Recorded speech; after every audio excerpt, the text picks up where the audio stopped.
Greg, Hey, pal. how you doing? Dude, I'm doing great. You want some French toast? I would love some French toast. Dude, I got a whole other thing of French toast for you.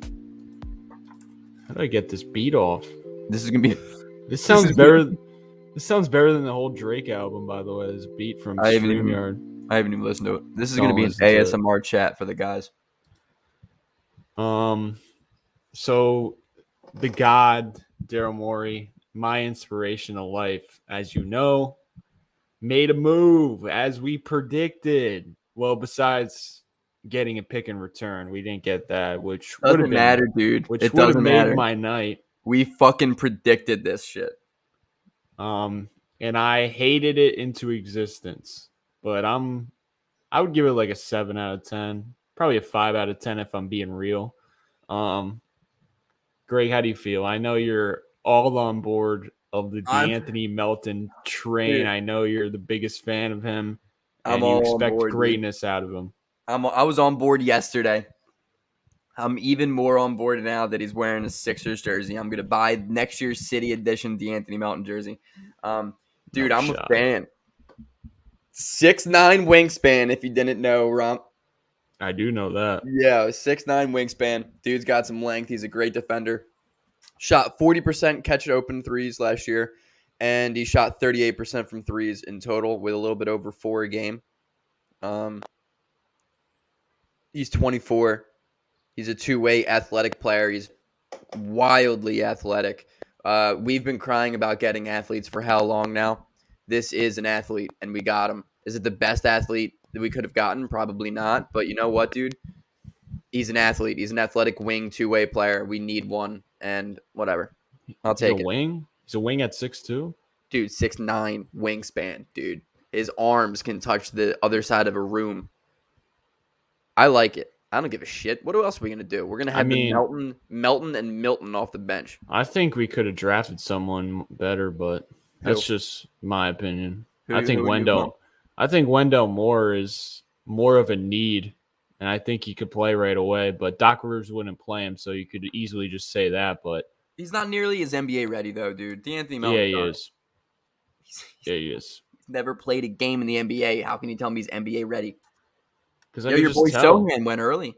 Your boy Sohan went early. Yeah, that you know how I know I was right about him. The San Antonio Spurs drafted him, so I feel good about my option. And also, of course, the Warriors get Patrick Baldwin Jr., who's like literally Michael Porter Jr. You know Patrick Baldwin Jr.? Yes. He reminds me of Michael Porter Jr., and I'm like, supposed to be an absolute stud, and then whatever this past year, I'm a fan of him, dude. Yeah, I thought it was a great pick. I watched this film and I was like, yeah, this guy looks really good, but I was kind of like off on him because everyone else was off on him. So I was like, oh, he's not gonna be that good. But then when I saw the Warriors pick him, I'm like, okay, I was stupid for that. Yeah, I mean, guys like that are very dependent on where they're going to get drafted. Yeah. Like guys who are high upside, but like questionable character, questionable work ethic, questionable why they aren't as good as they were supposed to be. It's really important to go to a good team. All right, first of all, I would like to say, to back this point, Andrew Wiggins, dude. Andrew Wiggins is the perfect example. Sometimes just draft pedigree, because if it's a good enough organization, you're going to get the pedigree out of them. Okay. Philly Trees says, anybody mad at the Melton trade don't know shit about basketball? You hear that, Ron? You're an absolute moron. Well, he just hasn't done shit in the playoffs. Who has, dude? How many guys in the NBA have really done shit in the playoffs? Superhero says, I'm not too high on D'Anthony Melton. I mean, he's a solid third guard, but that wasn't high on my list. Plus, like Ron pointed out, we pretty much have to develop this guy as a backup because handles. The problem is he has terrible handles. Sorry, he's a good rebounder for his size. He's a good shooter for his size. How many guys do we need to dribble the basketball? Right. Great. Here's what's going to happen. He's going to play really well in the regular season. And everyone's going to be like, oh, I told you about D'Anthony Melton. I'm already prepping my I told you about the Anthony Melton speeches. I have 2 right now in the works. One's a 4.5 minute monologue I'm really working on to get up to you, and then but continue. He's going to be a really good regular season player, but the bottom line is he hasn't shown me anything in the playoffs thus far in his career.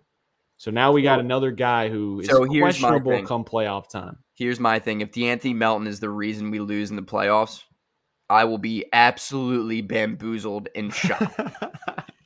Dude, it's not going to come down to our 7th man, D'Anthony Melton romp. That's true. That's true. You're putting way too much pressure on, he's not a playoff. I'm not putting any pressure on him. Teams truly have, 2 playoff. You guys are putting pressure on him, acting like he's the next coming of Jesus Christ. If we're trading for D'Anthony Melton thinking he's going to be our playoff savior, then we are fucked, my man. But here's the thing, he's a good complimentary player. All I see on Twitter is the love for this dude. How it's such a steal, It's fucking Twitter. I'm just saying, they hype up everything. I mean, we could trade for Shake Milton and they'll hype it up. But when Shake Milton's on our team, he sucks. He's ass, bro. D'Anthony Melton. Please explain to me the difference between Shake and D'Anthony Melton, please. Melton is a much better shooter. Is he, though? Yes, dude. Shake was bad last year. Shake hasn't been good. Yeah, but D'Anthony Melton started off with a bad shot. Okay. Well, Shake started off with a good shot, and he's just as inconsistent. Do you want the guy getting better, or do you want the guy that's getting worse? That's a good point. But I'm just saying. Hold up. Trees makes a great point. Would you rather have Danny Green or D'Anthony Melton? I mean, that's another thing. Everyone's shitting on Danny Green. The guy has one leg. I know. He's not going to play for us. But Danny Green was our most important role player during the playoffs. Yes, for sure. 100%.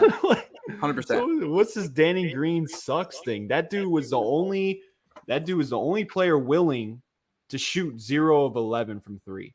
If you watch D'Anthony Melton in the playoffs last year with the Grizzlies, that dude looked scared as fuck on the court. He was also tentative. He was going up against the Warriors. No, against the Timberwolves. It wasn't even the Warriors. He was actually playable against the Warriors. He wasn't even playable against the T-Wolves. He only played in 4 games. Come on, dude. Now. I'm a fan. Look, we need athleticism. We need athleticism. It's so simple. We're overcomplicating it. We need athleticism, wing guards, just guards who are athletic, who can jump, who can run around the court and be faster. And D'Anthony Melton is a premier athlete. He is a gritty dude. He plays good defense. He's got a 6'9" wingspan, if we haven't talked about that yet. I do like that wingspan. And he shoots the basketball well.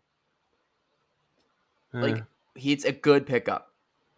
It's a good pickup, but it's is it going to push the needle? No. D'Anthony Melton's not pushing the needle for any team in the NBA. It doesn't. That wasn't the goal. The goal there wasn't to push the needle. That's not the last move being made. That's the I had a love affair for Wendell Moore, so it hurt, man.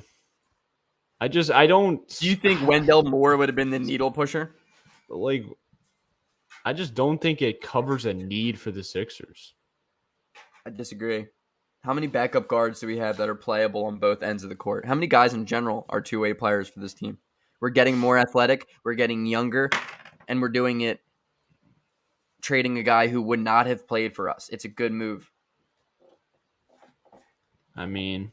And it goes to show Daryl Morey may know a couple more NBA players than you originally gave him credit for. No, because he drafted D'Anthony Melton. I don't have anything to say to that. It's a good point. Oh, my God. This comment, too. I made a video on him on my other channel. See? Look at that, dude. You love him. You love him. You covering his story. What am I supposed to shit on the dude? Covering his story because he has a nice come up. See? We need come up guys, bro. Come up guys are real. Romp, let's be real. Glenn wasn't going to play Wendell Moore. I mean, you probably have a point. Just facts. But my thing about D'Anthony Melton, I can already see it. If we play the Celtics in the playoffs, that dude's going to be hunted. And I don't care that he's a good perimeter defender. When you're only 6'2", Jason Tatum's going to hunt the hell out of you and because they were hunting Steph Curry, and Steph Curry's a good defender too. And is D'Anthony Melton, can he hold up against Jaylen Brown and Jason Tatum or Jimmy Butler? Because they're going to be hunting him. Chat, keep up the romp hate right now. I'm a fan of the D'Anthony Melton move. I like it. I'm a fan of it. I'm just trying to be devil's advocate here. Oh, we love a devil's advocate. You're like my annoying 8th grade teacher that taught me what that word meant. I hate it. I'm throwing out the what you should be nervous about, because I remember. You know what we should be nervous about, Romp, over D'Anthony Melton? You know that we don't have any wings? We don't have anything. We have Tobias Harris. We have guys who are just not good at basketball. Furkan Korkmaz is still on the team. Doc Rivers is the coach. Josh Harris owns the team in some capacity. There's a lot of L's on this team. But as NIXER says, D'Anthony Melton is a W. October's, come on, man. Yesterday you told me I had a good mustache, and today you're lying. He's mid. You're lying to yourself. It's not the only move. It's not. This move could get really better if we make more moves. Yo, you're about to get a college degree, and you're saying really better, dude. You think I give a damn? I'm not here. You're going to be making other moves, dude. Daryl Morey's not like, you know what? I'm going to trade this pick for D'Anthony Melton and just run this shit back. Dude, I can't look at that, dude. Like, he's an explosive. The way he talks after every trade he makes, he's like, he's so snarky about, I just don't like the guy. He's a goofball, dude. He's a corny white guy who knows analytics. Let the guy be the guy. You could just tell he's like, acknowledge me. I just saved your franchise. I hate you so much. How do you think he thinks that? We haven't won shit. Just the way he talked after the James Harden deal. He was like, I told you guys, waiting 55 years. It paid off. We got our guy. Dude, he traded for his boyfriend. Let him be happy, man. You know what would be making me happy? Let me just pull this up right quick. Are we going to pull out more mock trades? I'm so here for it, dude. I had a blast. You love trades, don't you? I live for that shit, dude. You see what I see? I see Cam Reddish to the Philadelphia 76ers is what I see. Dude. Morey wants me to if Morey wants to get on my knees for him, all they got to do is trade for Cam Reddish. I feel like it doesn't take much to get you on your knees. If we had Cam Reddish and Tyrese Maxey and my guy Embiid, I wouldn't even care. I wouldn't care about anything. I would just be happy. Is Cam Reddish the one pushing the needle for you, dude? Yeah. For me, at least. I don't know about the realistic team, but D'Anthony Melton does more for a team right now than Cam Reddish does right now. And I'm saying Cam's going to be a better player in his future for sure. But let's be real. I think Cam would play, though. I think Doc would play Cam. The problem is less Melton and more that we lack a lot of other shit. Yeah, that's true. So don't put out your secondhand anger on D'Anthony Melton, who, again, I would like to say is a very well-liked guy. I'm not. He's a very well-liked guy. I look at when superstars... Have I said he's bad? I like when superstars of a team tweet out pictures of a guy who just got traded. All love, blah, blah, blah. I love that shit. No one's making John Morant and Jaren Jackson Jr. tweet shit like that. But you know what? They did. He's a likable guy. He's a clubhouse dude. He loves Philly. He's ready, dude. Have I said he's a bad basketball player? No, but you're not giving him the credit he deserves. What credit does he deserve? He's a good basketball player. He's going to be good. He is good. He's just not moving the needle for me. He's not moving the needle for anyone. The reason I'm scared is because I think it's going to be another George Niang situation where he just falls off a cliff during the playoffs. Maybe, but time will tell. As of now, you got to build rosters from the bottom up. As of now, Shake Milton has showed more in the playoffs than D'Anthony Melton. That's a fact. Yeah, probably. So he's got to work on his handle. He could still improve. He's only 24 years old. That's Dude, a good thing. He is in the gym, man. I know for a fact DeAnthony's coming out looking for 6th man of the year. He is a. I hope he's a full court press type of guy. Dude, I know he is. He's got that grit grind to him. So you're a big fan of it. I've always been a big fan of DeAnthony. But now, god damn, I'm a big fan of him. Mr. Rudy Poo said, but Harrison Barnes would move the needle. Yeah. If we replaced him with Tobias Harris, someone who actually fits with our stars. But it's not even that Harrison Barnes would necessarily move the needle. It's getting off of Tobias Harris's contract that would move the needle. Like, you need to be specific. That dude just ruins everything. Who? Tobias. Yeah, Tobias. He's just shit. He's a shit person. He's a shit person. I hate him, dude. Like, legitimately? I mean, I don't know if he's a good guy or not, but I don't give a shit. Just be a better basketball player. Like, prediction. You have a gun to your head. Oh, life is on the line. Can't wait. This answer frees you from, dying. It's life or death. I'm picking up what you're putting down, dude. Will Tobias be a 76er next season? No. Damn, you're dying, I think. No way. The reason I say that is because who's going to take that contract? Dude, who wanted to take Al Horford's contract? Oklahoma City. There's going to be teams that are going to take him. First of all, the Pistons maybe. Maybe the Pistons want to go for something. Why would they ruin what they're building? They just had an amazing draft. They got all the cap space in the world. They ain't doing that. Come on now. Yeah, but maybe they realize that the next offseason is not the offseason they're going to be making moves, but it's the one following. And that's when Tobias Harris's contract's off the books. So, so you really think Tobias will get traded? Yeah. I personally think we're stuck with him. I'm 1,000% sold on it. I think Daryl Morey knows that's the end-all, be-all of this team. Oh, my God. History. Yo, RB. First of all, dude, who's out here saying that we don't need to do more stuff? God damn it. No, it's just like...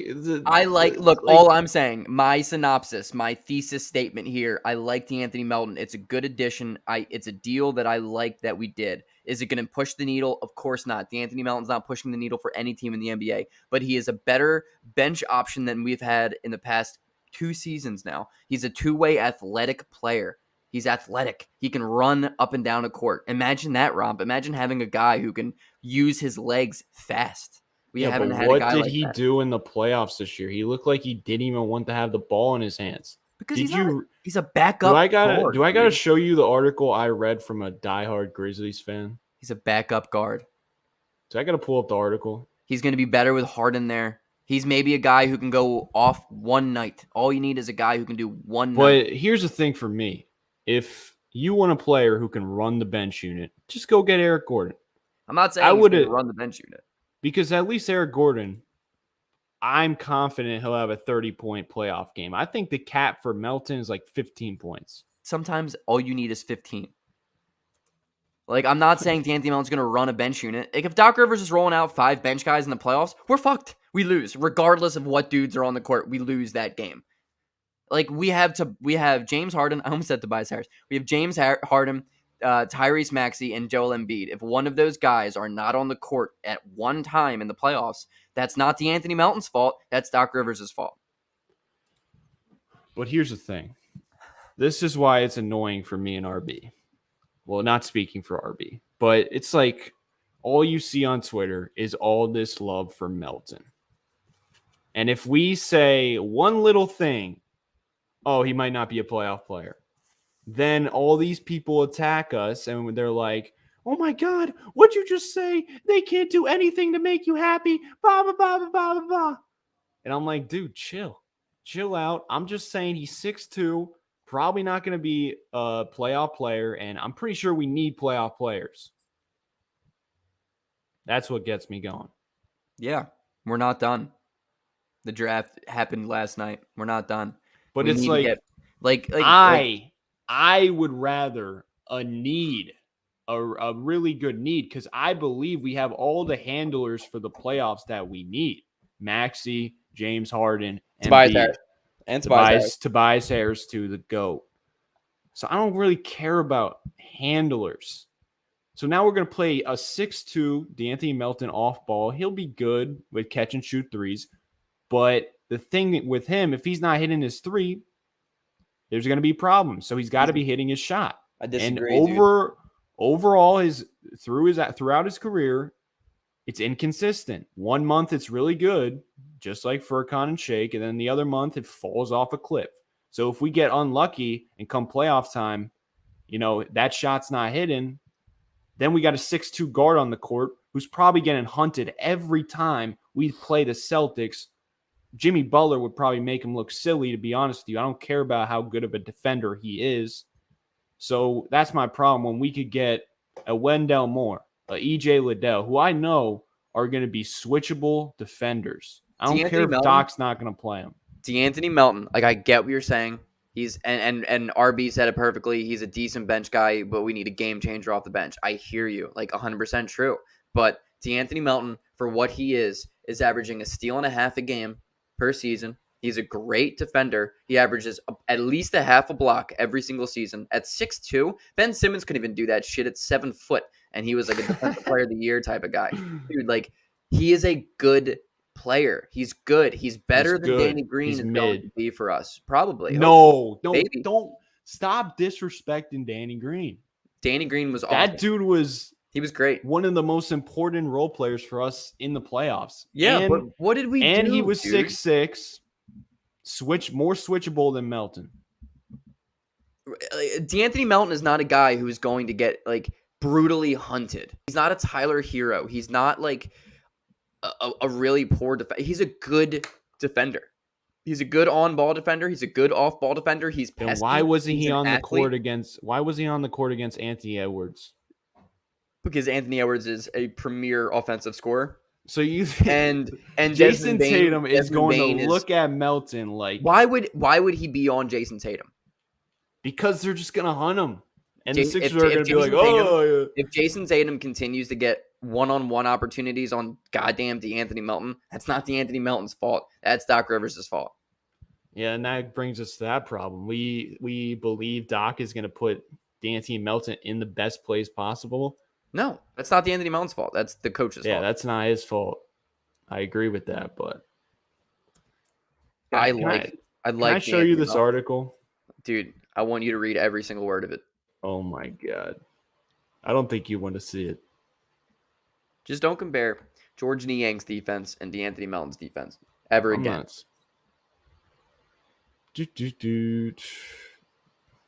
I'm telling you, Melton would get hunted just because of his size. He's a good defender, dude. Oh. May 19th, 2022. I think I saw this article at one point. Did you retweet this or something? No. Did you put this out on any social media platform? I made a video about it. Oh, well, I definitely didn't. I'm just kidding. He soon may be another team's conundrum to figure out. And the Sixers, we figure out conundrums better than anyone. We make everyone better. Greg, I'll let you read that one. In my player review on DeAnthony Melton back at the end of the 2019-2020 season, which was 2 years ago, I wrote, I have no clue if DeAnthony Melton is a good NBA basketball player. Now, nearly 2 years have passed, and I still can't totally figure it out. Yo, this writer's hilarious. I know, he's good. You want to keep reading? Many of the positive things that have always been said about him are still true. He's an impressive off-ball defender who uses his agility and 6'9" wingspan. Wow, did you know that? Off-ball defender. Notice how you didn't say on-ball. Okay, let him talk.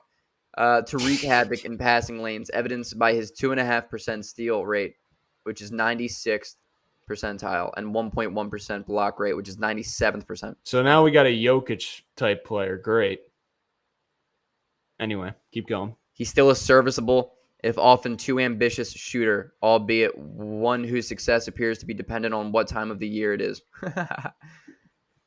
And he's still a superb rebounder at his position. That's good. Yes, it is good because we round can't of rebound applause for shit. that. He fills okay. So even before going on, I'll finish this.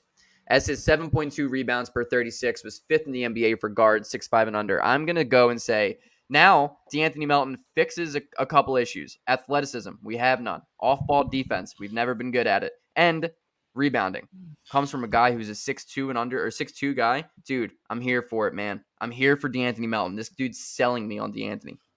But all right, keep going. Here's the but. Here's the cons. But his debilitating problems remain the same. His deficient ball handling hasn't improved. If anything, it looks like it's gotten worse.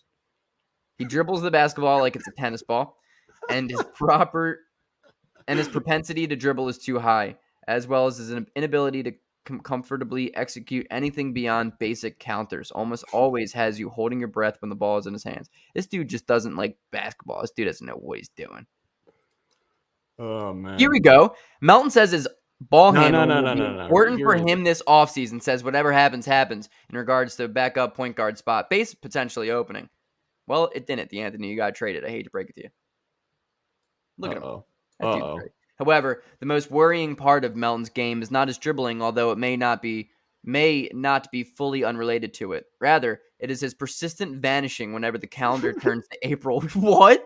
He just vanishes.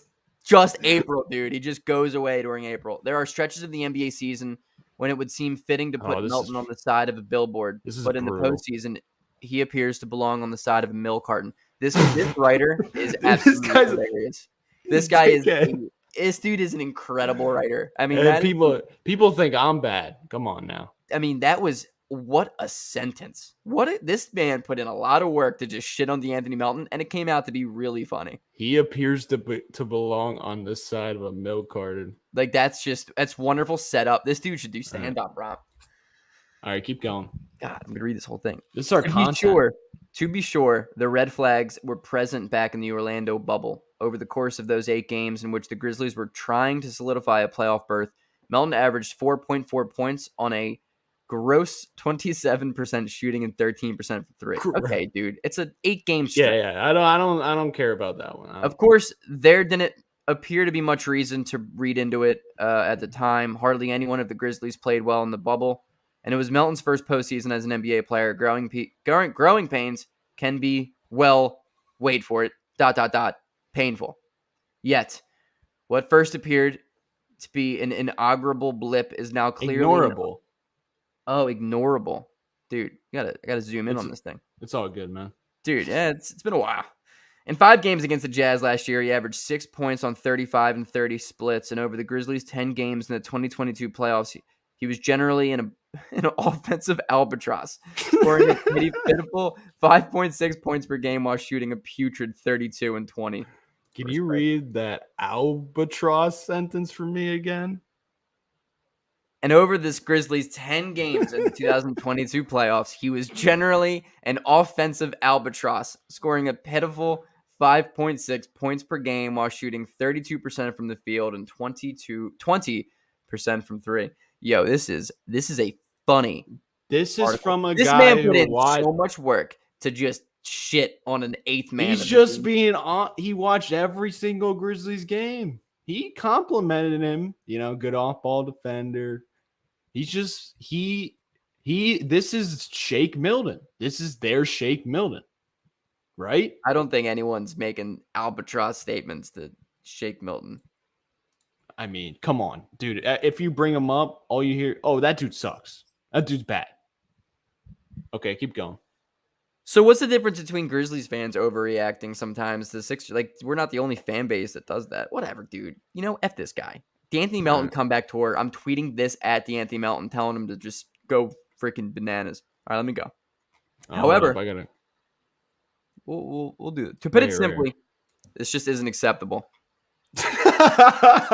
Melton's counting stats have at least slightly improved every single year he's been in the league, culminating in a solid 21-22 campaign in which he averaged 11 per game while shooting 40% from the field and 37% from 3. The Grizzlies should be able to expect that he will be at least that player when the postseason arrives, but through 3 years, he has been unable to rise to that challenge. Now, there's probably several factors for why that's For why that's the case. His ball handling, or lack thereof, is probably a major one. His inability to create for himself against stout half-court defenses in the postseason essentially makes his offensive game totally reliant on whether his inconsistent jumper is falling or on any given night. All of a sudden, reading became very hard to me. This would explain why he may have some random spurts of effectiveness. Example, fourth quarter of Game 4 against the Jazz in 2021. While still generally being non-existent.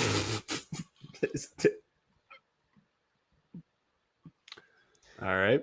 I think it's fair to wonder at this point if Melton is simply not built for postseason basketball. I can talk X and O's all days.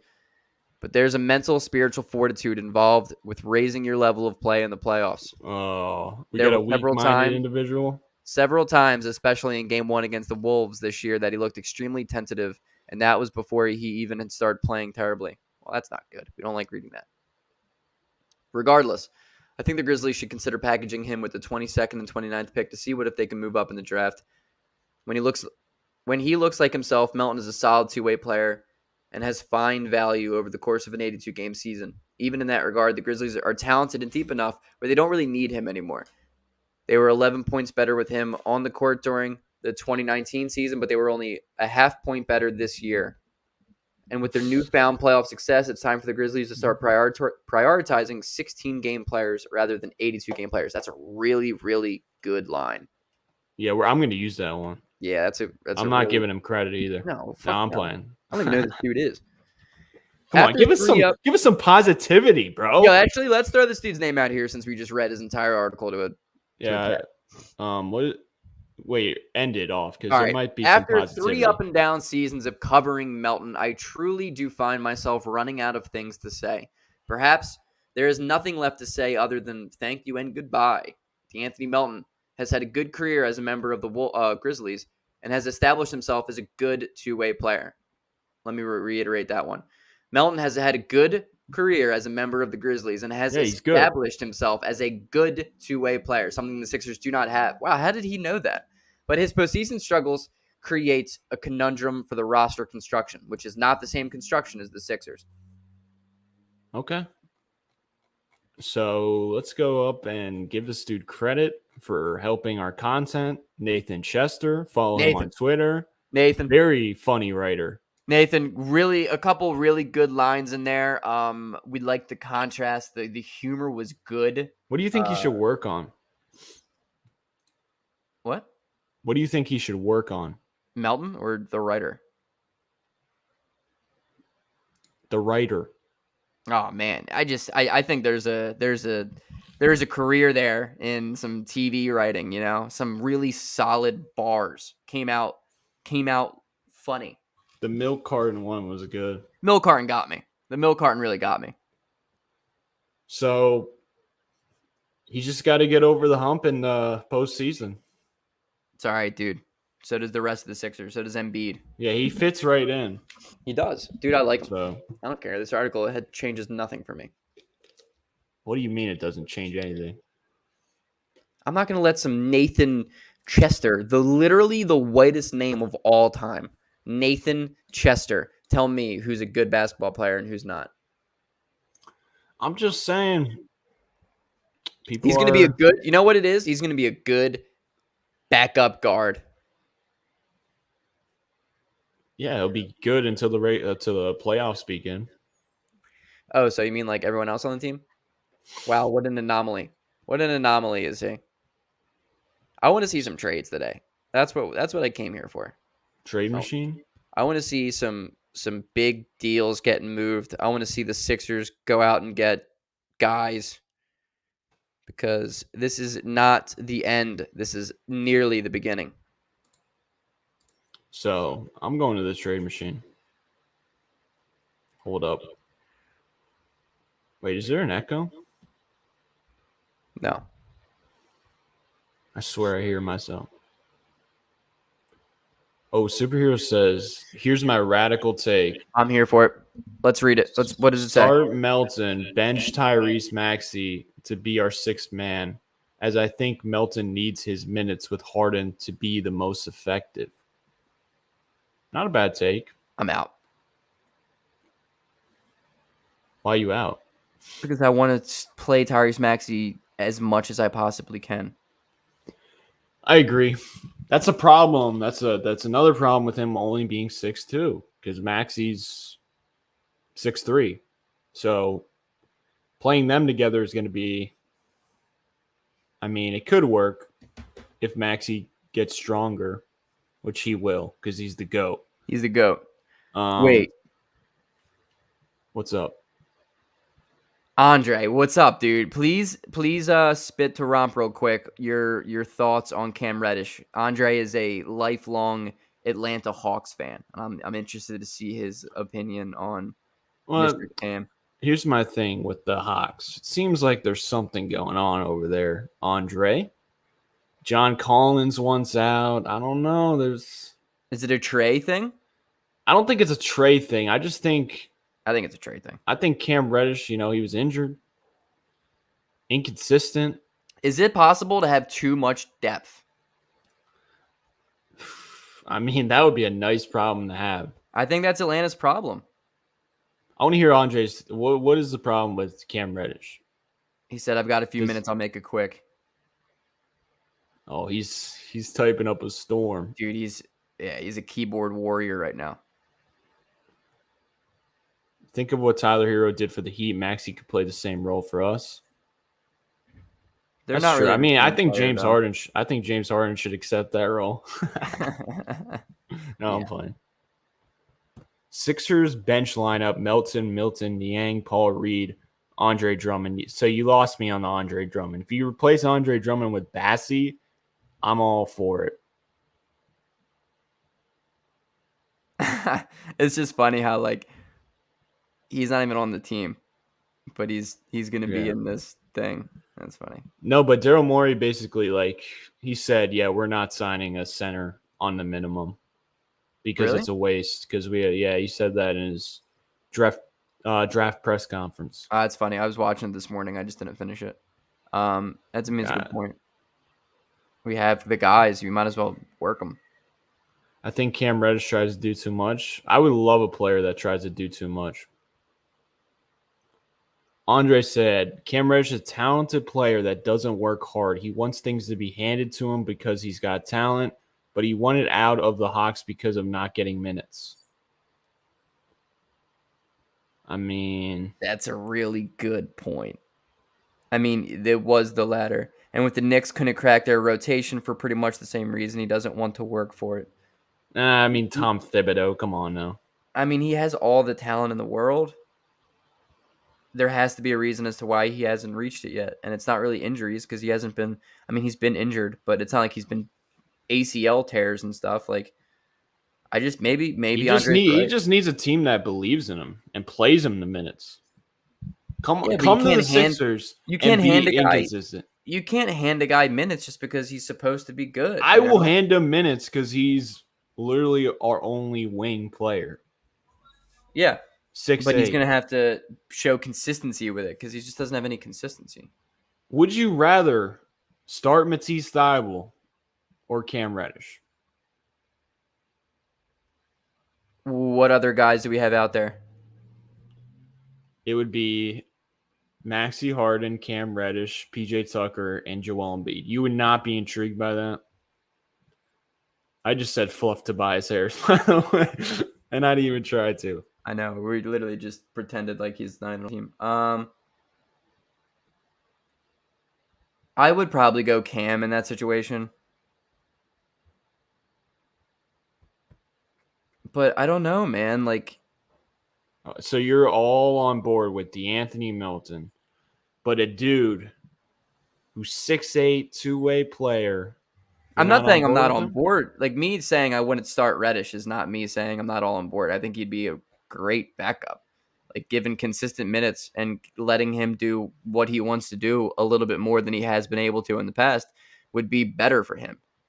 But you putting him in a starting five with guys who probably just are not going to get him the basketball, I don't think that's a great fit for Cam. What do you mean? James Harden loves passing the ball. But Reddish loves dribbling and creating shots. And he could do that. We need players who could dribble. Not in the starting five. Yes, we do. Great. Come on now. We have Embiid. What was the problem with Danny Green when he wasn't on? He couldn't beat a closeout. If you close out on Cam Reddish, at least he could go by you. But my thing with Cam is I think he's could be a premier bench player, but I just don't think as a starter he's not going to be that guy because he's not our number 1 guy. He's not going to be our number 2 or 3 guy. Like he would be. So he went to the Hawks. He went to the Hawks, and he got, as the dude said, he got no minutes, no belief in Cam Reddish from the Hawks of what they've shown. Inconsistent minutes. And maybe that's rightfully so. But when you draft a dude in the lottery, I think you should probably believe in him. But I think it was faults on both sides. Plus, John Collins literally has requested out for like 2 straight years now. There's something going on over there. Plus, Lloyd Pierce was the coach, and he got fired. It just wasn't a good situation. Andre says, the Hawks are just lost. Our GM is building a team a specific way, but our coach doesn't have a scheme or innovation to make those players work. So it's not really a Trey situation, but a coach. That's what I'm saying. Like the Hawks seem like they got issues, so it's not a good place for Cam. It's kind of the same thing for Wiggins, although Wiggins showed he was a player with the T-Wolves. But if he comes to the Sixers and we just give him the starting role and let him play through his struggles, he could be something special. And I think it's worth trying because it would be one of those. It would be a extra weapon we have next to Harden, Maxey, and Embiid. It's totally worth trying because it's literally our only option. Because who else are we going to go out with that type of potential and get? I 1000% agree. I've never denied that, but I'm saying as a starter, let him come off the bench and play more minutes than he would as a starter. No. He's got to be a starter. We need Marcus Morris, perfect small forward for our team. Do you like Marcus Morris? I do. I do like Marcus Morris. He's a gritty guy. Superhero says we need a wing who can take someone off the dribble. I don't know if that's Reddish, but we need to find someone who can attack the catch. D'Anthony Melton can actually do that. So shout out to D'Anthony Melton. Give me 1 second, Rob. I'm going to be right back. Talk to the chat for like a minute. All right. Well, it came out that Pierce was really coaching Cam hard, and Cam didn't like it, and the players sided with Cam, so the divide got Pierce fired. That's interesting. Probably a work ethic concern with Cam Reddish for sure. Oh, shoot. The Sixers need rebounding badly. That's really why they lost to the Heat, defensive rebounding. PJ Tucker would help that for sure. And I think playing Paul Reed more would definitely help that. I think he would grab a lot of offensive rebounds. D'Anthony Melton's a good rebounding for the guard position, as we went over. So I think if you grab PJ Tucker and then actually play Paul Reed all season long, and I think Embiid can step up in that category. He just doesn't really give effort till the playoffs in terms of rebounding. But if you're a bottom half, like we were like the 28th rebounding team, you're not going to win in the playoffs. It's that simple. But after beating the Sixers, Cam requested a trade, so he wins a playoff series and immediately wants out. You do not want a guy like that. I want a guy who shows up in the conference finals randomly after getting inconsistent minutes. I would love Cam Reddish. I'm willing to live with his attitude just because of that potential. That's just my opinion. Sixers got to pray that those 3 undrafted guys they just signed become good enough to at least be able to come off the bench because we need to upgrade our bench. Yo, you know who's going to be a steal? Who? Nikola Jovic. Miami snagged him.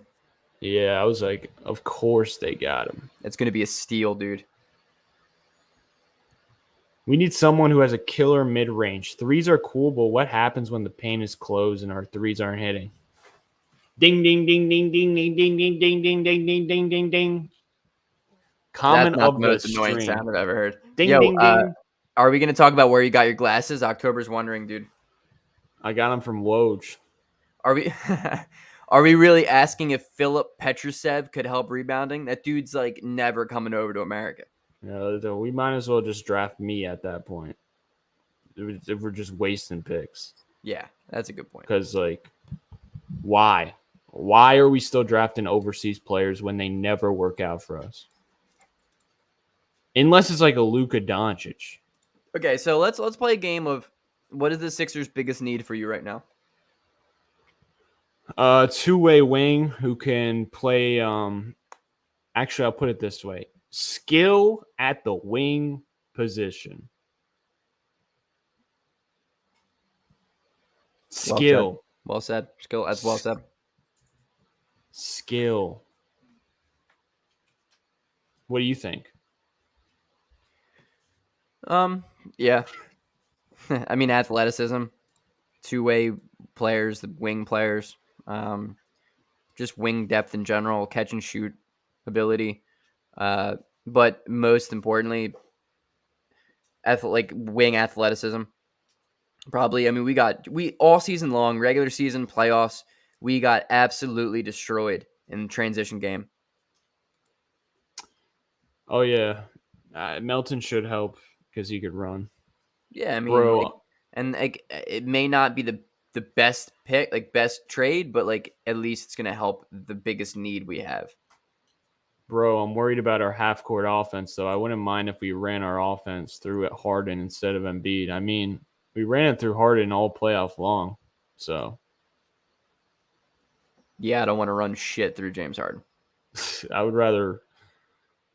We need some movement, which we're not going to get. So. Also, the Michael Foster Jr. is an interesting acquisition there. Yeah, I don't mind him. A G League guy. He's tall. Can run it a little bit. Doc ain't going to play him, though. No, of course not. But I think he's going to play more than Charlie Brown would have. We need to make a run at one or two of the Suns' wings. Need athletes. Melton is one. We need. Okay, I got a trade for you. Oh, yeah. It's involving the GOAT. Are we getting LeBron? No.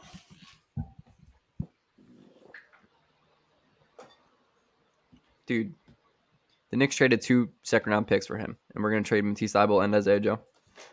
Oh, yeah? You're telling me you're saying no to this. I'll say yeah, why not? Yes. Why not?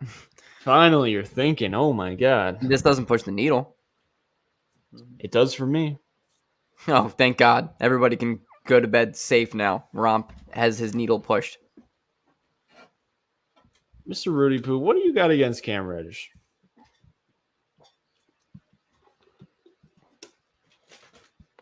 I like Isaiah Joe, man. See him up. He's too skinny for my liking. Dude, he's 16 years old. Give him some time. But the thing is, what's the thing? He's not going to be ready for the playoffs. Come on now. Jesus Christ. I would love to. Cam Reddish is not pushing the needle. Cam is not going to push the needle. I like Cam Reddish a lot, but the needle's not pushing. Dude, it gives us a dynamic to our offense. Just signing a spot-up shooter like Marcus Morris, Mr. Rudy Poo's guy, is not going to change a thing. That's what people don't realize. We don't need more spot-up shooters. We need guys who could get buckets. It's not that. That's the problem with the Sixers is the identity. We don't have an identity. We don't have a killer mentality. And we got PJ Tucker for that. That's why we're overpaying. What Marcus Smart's biggest strength is bringing into a team is not his catch and shoot shooting, is not his cool dribbles and occasionally really good nights offensively or good consistent defense. It's his dog. It's the fire that he has. It's what makes Jimmy Butler so good. It's what makes the Morris brothers so. But the thing that makes Jimmy Butler so good is he's an all-star player. Yeah, but it's his dog that makes him as good as he is. We don't need a Marcus Morris when we're getting a PJ Tucker. You think one guy is going to fix everything? Because then they're going to have a dog fight in the back because they're dogs. No. We need dogs, but we don't need a ton of dogs. We just need one. Why not? Because Embiid's a dog too. No, is he? Yeah. Kidding me? Playing through a broken face? Okay, but you know who's not a dog? Tobias Harris. Yeah, because he's a freaking butthole. Everybody knows that Tobias Harris sucks wieners. Butthole. I got another trade for you. You're out of your mind if you are going to sit here and say that one dog is enough dogs. I'm a dog guy. Love dogs. All breeds of dogs. Bring in as many dogs as possible. I think it's that toughness stuff is getting a tad bit over concerned. Right, because we get PJ Tucker, we will be fine. Oh my God, you're putting a lot of faith in a dude that's going to be hitting 60 in 3 years. You're the one who loves PJ Tucker. I love PJ Tucker too. I don't know if Joel has the dog in him. What? I don't know. He's yet to prove it. Playing through injury is not the quality of a dog. That's so funny. Guys, I know you believe. I know you think I'm right. Repeat what you just said. Playing through injury is not the only thing that makes you a dog. Being a dog is being down by 15 with 4 minutes left and being like, give me the basketball. I'm going to be the guy that's going to change everything. I have to be that guy. And I love Joel Embiid. He's the best thing to ever happen to my life, ever. But when in his playoff career, outside of playing through injuries, because I'll give it to him, he is extremely tough. Extremely tough. I will do this deal 1,000,000 times out of 1,000,000 times. But instead of playing through injury, which is tough, there's a difference between being an absolute dog and being an extremely tough guy. He is an extremely tough guy, but he has folded under the pressure on multiple times. And maybe that's not his fault because he's a center, but I don't know. I don't know. If he's really that dog, we're not losing to the Miami Heat. We're not. Dude, he had a broken face. Okay. And also, Doc Rivers gave him 2 games by playing DeAndre Jordan that no one talks about. They're like, we'll give him a pass. Joel Embiid has games where he will get like annoyed and frustrated and upset in the first quarter, and then we are totally out of the game. Dogs don't do that shit, dude. Dogs do not do that. When did he do that before the Heat series? He's done that his entire career. He's always done that. I'm talking about now. I'm talking about this postseason run. He's a guy who shows his attitude all the time, and that can be a really, really good thing when he's playing really well, but it can be a really bad thing, and we've seen it go both ways, dude. But he does everything. He does everything for the Sixers. He does. That's why you got to get a Cam Reddish. Yeah, who can create off the dribble. We need to help Embiid. That's why you got to get a PJ Tucker who can guard everyone. We need to lighten the load for Joel. Getting standstill shooters, Mr. Rudy Poo's guy, Marcus Morris, who has the lateral quickness of Greg Melly and me combined, ain't going to do shit. It's going to lead us to the same problem. We got inconsistent three-point shooters. We got to get bucket getters. I'm sick of this, standstill shooter. I don't care. I don't care if he's a 40% three-point shooter because he's going to be missing sometimes. Can he take it off the dribble? Ferg can take it off the dribble, make a pass. It's just that he's athletically incapable. Sometimes I really hate being honest on YouTube because people are just going to freak the shit out because they don't like what I'm saying. I love Joel Embiid. I really do. But you are absolutely sitting here and lying to yourself if you're going to say that there aren't moments and there aren't games over the past 6 seasons where Embiid has been disengaged and the team loses because of that. He is the best player on the team. If you are disengaged at any point, the team will follow suit. That's okay. Embiid is a top 6, top 5 player in the entire NBA, and it's even harder because he's a center. But it's even harder because he doesn't have any help around him, and he has to do everything, and he becomes exhausted at times. So maybe, he really is a dog, but he needs more help around him, and that's okay. But you are lying to yourself if you're going to sit here and say Embiid is never disengaged. The Sixers don't lose games because he's disengaged. I am right. I am 100% yeah, you're right. But you're a little too right for my liking. And that's okay. Like, people are just going to get really offended because they're like, you know what? Shit, like, he might be right. And I don't want him to be right. Damn. Shout out to Brazil. What up, Brunix? Brunix Costa. Yeah, I'll do this deal a million times out of a million. Are we about to predict another trade tonight? The Cam Reddish edition. I'm telling you, man. If like I'm here. What other moves are we gonna do? I think Tobias is gone, and that's going to be a big deal. I think Matisse is going to get traded, and I think that's going to be a decent deal. I mean, it's more than just getting the best players available. It's getting fit. We've never had a fit. We just need to fit guys. And Cam Reddish fits like a glove. I don't know about a glove, but he fits. He does. You just come on. He grew up in Norristown. I don't give a shit where the guy grew up. PA, man. The Morris twins grew up in Philly too. I don't know how I feel about this team. What, the Sixers? You want me to be real honest with you since we're being truthful? I would love it. I'm just so afraid that the Sixers are going to run everything through James Harden. Yeah. And I mean, it's going to happen. And you know how easy that is to stop in the playoffs? Very easy. Especially at his age. I mean, it didn't work when he was in prime, that system. Would you do a Tobias Harris for Gordon Hayward? Yeah. Oh, my God, yeah. Oh, my God, it's going to free up cap space for Charlotte quicker. It's going to give us a more injury-prone, longer contract, but it's going to be a much, much better fit and probably the better player. Way better player. So you're doing that deal? Yeah, let me cook it up. I was going to say, cook something up there. Do you agree with what I just said now? Yes. About Harden? We're going to have to take on someone you're not going to like. Would Indiana take on Tobias Harris? Maybe. Because Indiana has publicly said they do not want to enter a rebuild.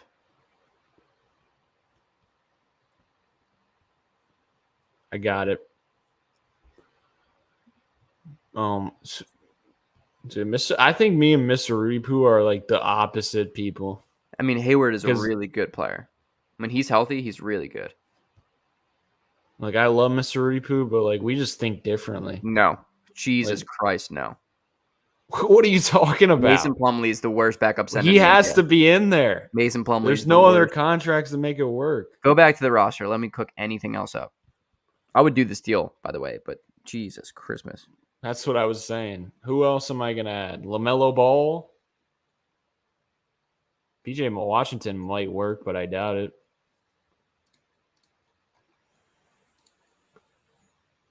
Oh, it does work. Okay. Now we're going to have to throw in even more. Turn the second round into a first round? At least one first, and then we're probably going to have to... What about Terry Rozier? Long contract. They don't really want him. Oh, I mean, that really ups it. Take out PJ. All right. And then put in Terry Rozier. Because it's a long-ass contract. It's a great fit in Philadelphia. We got to add a big boy contract now. We don't got any big boys left. You got no large boys? Hold up. This might work. Let's cook it. Let's put some first-rounders in there. Give me Kai. We're not getting Kai, dude. Just give me Kai. Put Kai away. Woo! Terry Rozier, Gordon Hayward for Toby, Cork, Matisse, Isaiah Joe, and a first. I'm doing it. Oh, my God. That's the trade of the century. I'm doing that. I'm not taking Kai Jones because they're not going to say yes to that, but I'm doing the rest of it. Actually, they might trade Kai because we drafted did. A center. Yeah, they did just draft a center. Guys, this is what happens when I cook Rudy up. Poo likes it. This is what happens when I cook up trades. He makes 12. I would love. I tried to do a trade, Danny Green and our pick for Kelly Oubre. That was one of my trades. Like, the thing is, though, like, a deal's not going to be done until both teams are like, okay, you know? Like, Rozier has 4 years left on his contract. That's a lot.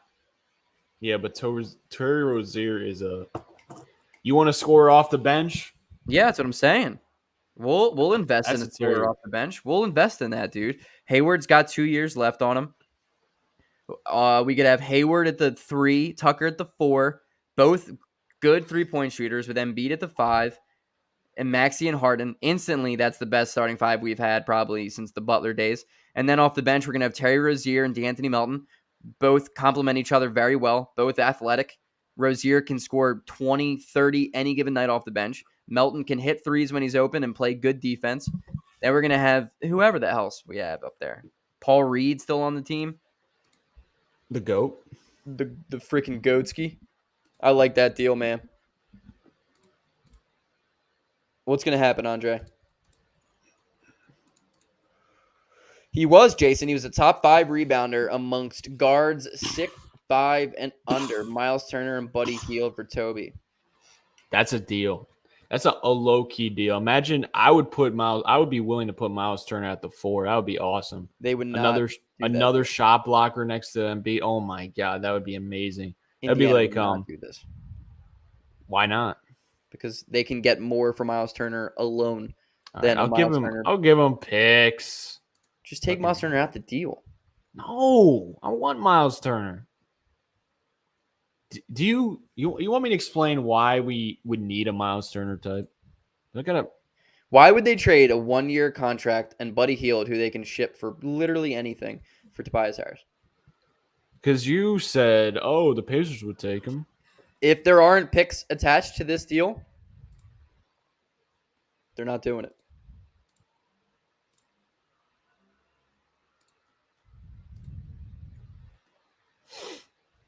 See, here's the thing. Get Greg. Fuck. That's more like it. And that doesn't even work. Well, that's because of Stephen rule, but we would have to do a pick swap. Stepien. But yes, a pick swap would be cool. Yeah, pick swap. Okay. So this works. Cook up a Kyrie deal. What will happen is Kyrie. What? Now you want Kyrie. I'm not saying I want him, but it's going to be fun. Andre says, what will happen if is Kyrie will be traded to the Sixers for one of their firsts back. They'll take some of his salary back and a throwaway player. Nets don't want to be underwater when he has to go. Bring in Kyrie. If we get Kyrie and I see the same people going crazy for D'Anthony Melton and complaining about Kyrie, I might just quit. Jason, D'Anthony Melton averaged 7 rebounds per 36. But he's only 6'2", okay? But he's a freaking hustling rebounder. Yeah, but how many rebounds do he average in the playoffs? That's my question. Oh my god. The more we hang out, the more I hate you. I'm just saying, like, Kyrie, you say Kyrie doesn't want to play with Harden, but he did list the Sixers as a possible destination. That's all I'm going to say. He did have an 8-rebound game against the Warriors. Peace, Andre. Who, Melton? Yeah. He's unplayable against the T-Wolves. I'm just saying. Everyone on the Sixers team was unplayable in the playoffs.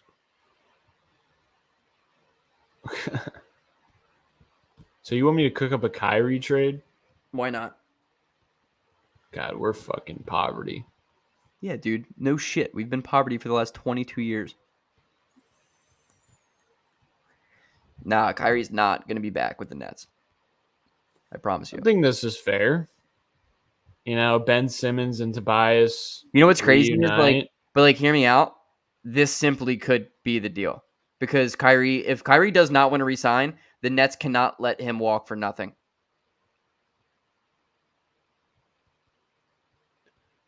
I would just be interested I think it would be fun to watch. If we got Kyrie, it would be funny.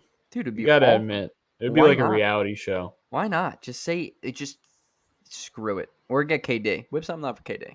See, Mitch is speaking facts. Dude, I told everyone in here when I first got in here that my sources came out. They wanted me to publicly say what happened so we could get a better deal. I did this for the city of Philadelphia, guys. I'm a white knight. Either die a hero or live long enough to see yourself become a villain. I chose to do the second. Man, your ego after this D'Anthony Melton prediction is crazy. Dude, as it should be. We freaking called this, Rom. Would you take TJ Warren on a deal? I would. That's a Cam Reddish type player that I wouldn't mind. Except that's Cam Reddish if Cam Reddish got better. No, don't disrespect Cam. Come on, though. TJ Warren dropped 50 on our heads in the bubble. Yeah, but Cam is a different specimen. He's kidding. I mean, many people don't believe in Cam, but I believe in him, and I don't know what the NBA is looking at. I mean, they're drafting a bunch of weird players like Ousmane Dang got bust written all over him. I'm like, why are you drafting Ousmane Dang? I know. First of all, it's Jeng, but don't worry about it. It's hard to pronounce names that aren't yours. I think the Heat are going to get Kyrie. You think? Yeah. I think it's set in stone. Cook up a Heat deal. Heat? I mean, I think it'll just be a sign and trade, right? He's a free agent. Swipa thinks that KD is going to go to the Nuggets.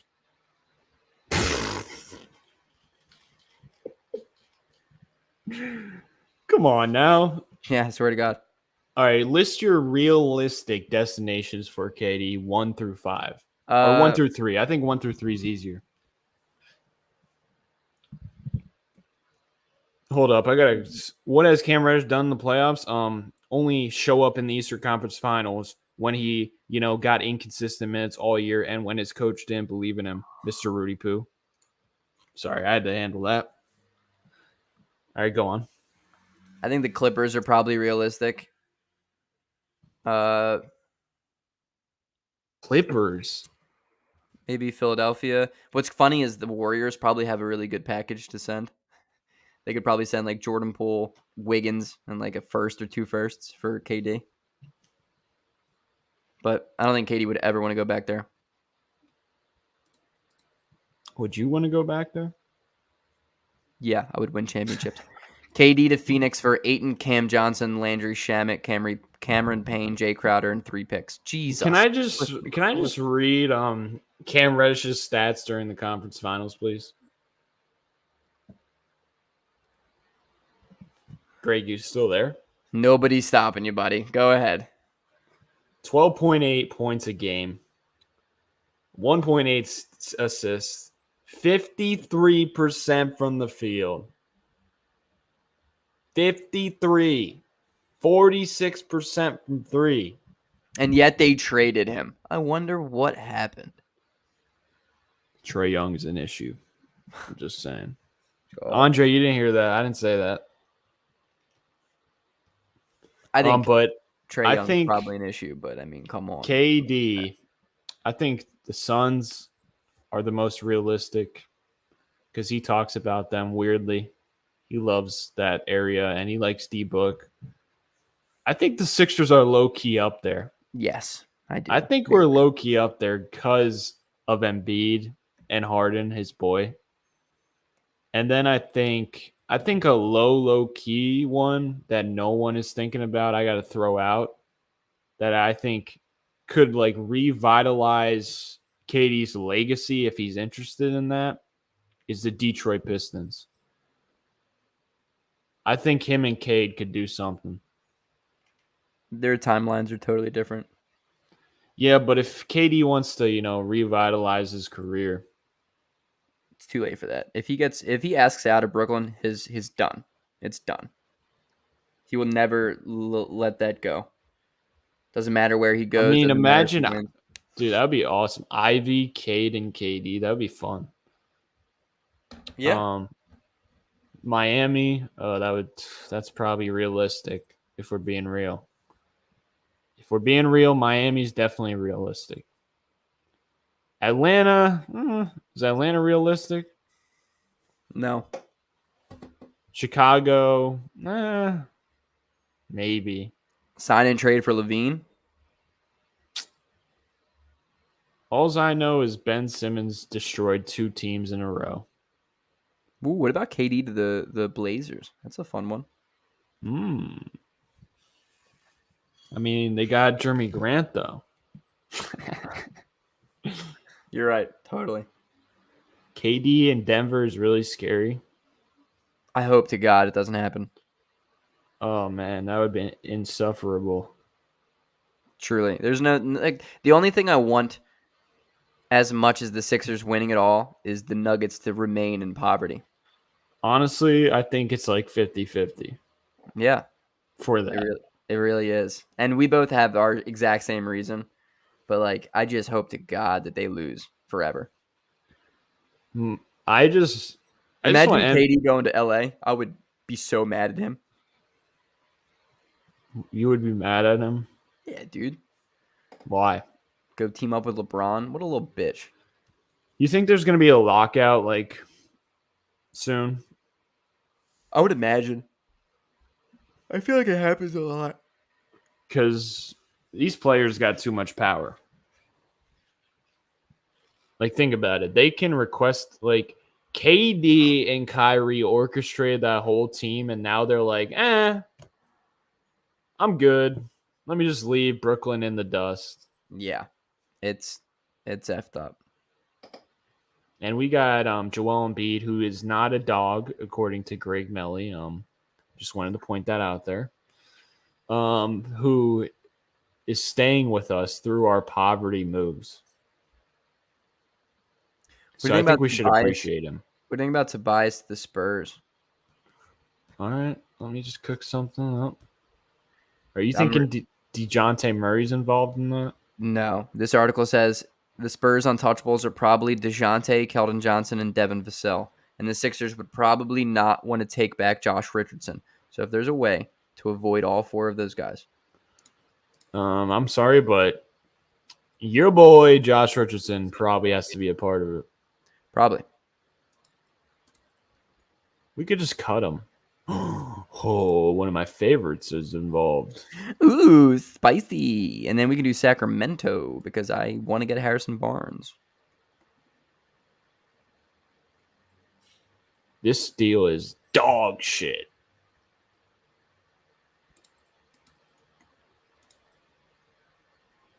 This deal is bad, Greg.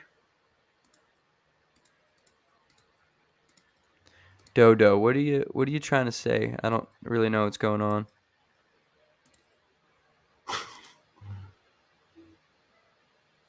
But right before that, he said, if the Nuggets are poverty, then what are the Sixers? Poverty.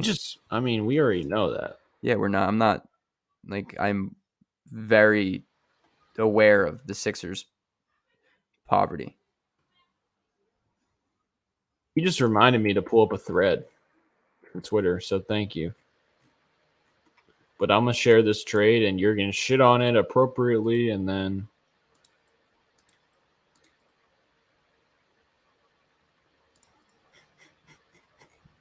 I don't know, man. We get a first rounder. I know that first rounder's nice. There's no way you're thinking about this. I mean, it's not as bad as I thought you were going to pull out. We get rid of an You know who I love? Contract. Zach Collins. Of course you would, because he's the next to him. There. Oh my God! Next to Embiid, he would be 6'11", 6'11". Dude, he is he's just always injured. No scoring ability at all. What do you mean? Is a stretch big? Whoosh, whoosh. I just like this deal, kind of, because we get some depth. We get depth, and we get shooting, and we get cap space. Cap space. Like Richardson and McDermott both off the bench would be way better than what we have now. Like, this would be a solid deal. To be honest, this would be a realistic trade. Yeah, I would probably. Not saying with the Spurs, but no, I think so. This is what's gonna This is what something's going to look like for Tobias Harris. A bunch of trash role players. No, but yeah, I mean, what's the difference between McDermott and Niang, I guess? I mean, I guess you could say, like, oh, what is he going to bring to the playoffs?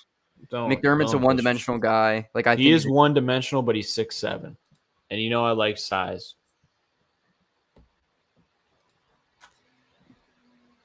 All right, let's go to a Twitter thread. Let's pop to it. I got like 8 minutes left. Yeah, let's end the stream. Oh yeah, I love this. I love this thread. I saw you retweeted it, or I retweeted it. I don't know, something. Joel playoff peak, 28 points per 75 possessions. So the Jokic stands in the chat are hype right now because look at all these advanced analytics. See all these advanced shits, Greg? Yeah, I see a lot of percentages, capital letters that stand for something, and dashes. So yes. High defensive player of the year defense. Let's look at his playoff drop versus Rising. 2019, regular season, 23 points, 30 points. 2020, 2021, 28 points to 30 points. What is this? What is playoff drop versus Rising? I don't know what that means. It means like regular season to the playoffs. Are your stats going up or are they staying the same? I think you would want your stats to go up. It would be very impressive.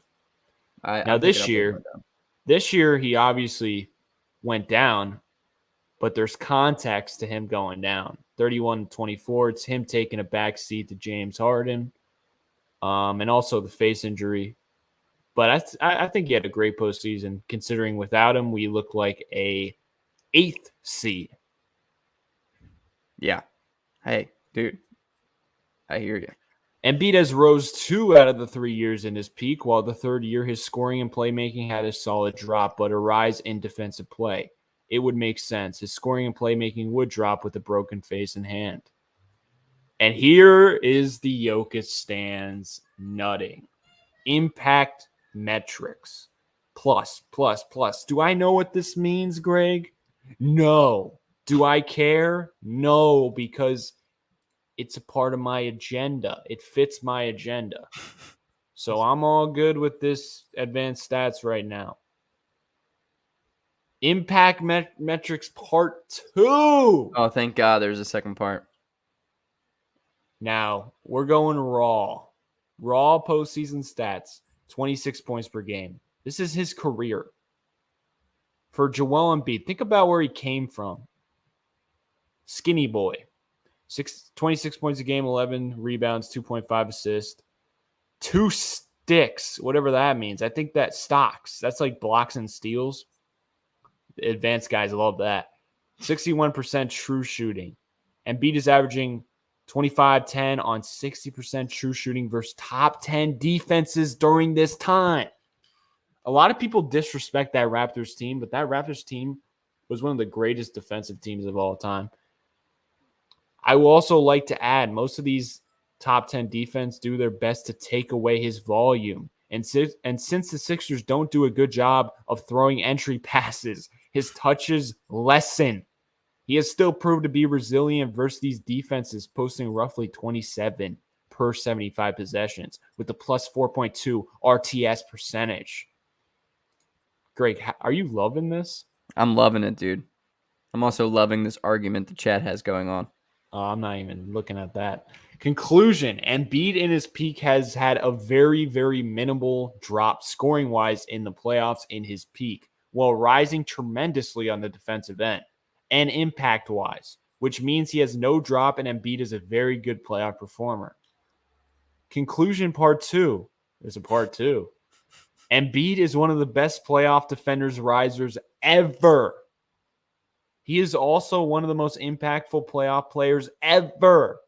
Joel Embiid is a great playoff performer, and I hope he can build on it more and rise his scoring numbers in the future. Look. Thoughts? Yeah. Highlight me. Let's give the kid a highlight. Dude, he is a phenomenal player, and all of those are facts. However, I would like to say that his conclusion is literally subjective. Like his conclusion was that Embiid is one of the greatest playoff risers ever. Like, I mean, that's and greatest. I mean, playoff it's true. performers ever. But it's like, but it's the not, rosters though. around him. But it's not though. Like it's not true. It's like true. Yeah, he is phenomenal, and he's a great playoff player. He's a great playoff riser. He's hit some huge shots. He's been our best player ever since he was a Sixer. Like, yeah, but Greg Melly, the number one hater of Joel Embiid, confirmed here. I from the bottom of my heart, I hate you. I really do. Because if anybody's ever going to believe that, they're going to start. I don't know. Shut up. I love Embiid. He's awesome.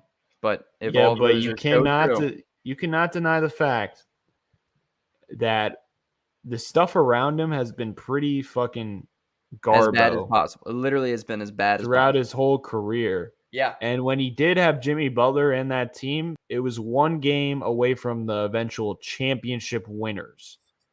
But I will say this. The point where Embiid is at now, there's no more excuses for who's around you. You just got to get past it. My thing is with this whole Jokic thing, this guy says Embiid is just as good as Jokic. It's because Jokic did what he did without anyone. What the hell did Embiid have?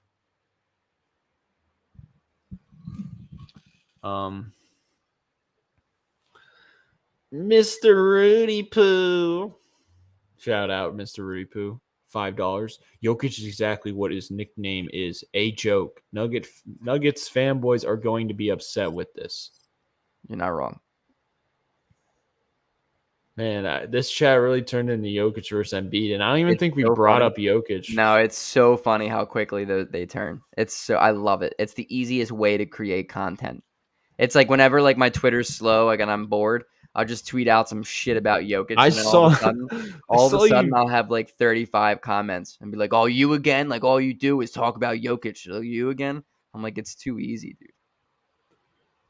I saw you tweeted yesterday, just out of the blue. You're like, the Nuggets had a rough night. I was like, yeah, Jesus, yeah. Simply dude, just I can tell you were trolling. I feel like you don't even know who they drafted. No, I have no idea. They drafted a white guy. That's all I saw. I couldn't even watch the draft last night. I missed the whole thing. But I just know such a troll. It's just so funny. It's so funny. Mr. Rudy Poo is a funny guy. All right. I got to hop out. All right, bro. Chat, it's been a pleasure. Romp, as always, dude, 2 days in a row. Look at us continuing the Gromp podcast. Mm-hmm. Oh, it just sounds like a disease you catch on a boat. Came back with Gromp. He just got the Gromp. Yeah, he's got the Gromp. Nobody wants to get the Gromp. All right, my final statement is D'Anthony Melton is a good pickup, but there needs to be more done. Need bucket getters, size at the wing position, a.k.a. Cam Reddish. I would even take Marcus Morris. Just give me size at the wing position. Somebody at the wing position. Yes. What are your final statements? Final statement is I like D'Anthony Melton. I like his fit in Philadelphia. He's an athletic guard that we don't have a lot of. We don't need him to be a facilitator. He's a really, really, really great rebounder for his size. We've struggled in rebounding a lot, so it's going to help fix that issue. If you look back at how Danny Green played, Danny Green was the leak out guy. But now having D'Anthony Melton, he's going to be another guy who crashes the glass. It's a good pickup, but it's only the first of many for this offseason. The Sixers are about to make some moves. I'm a Melton fanboy now. Dude, you guys got me into him. Just keep your expectations low. That's really how it is as a Sixers fan. Just don't think of Melton as he's going to have to be the guy that shows to be a playoff performer, because he just might not be that guy. I'm excited to watch Maxey and Melton together. That would be interesting. All right, boys. Thank you for coming out. Peace.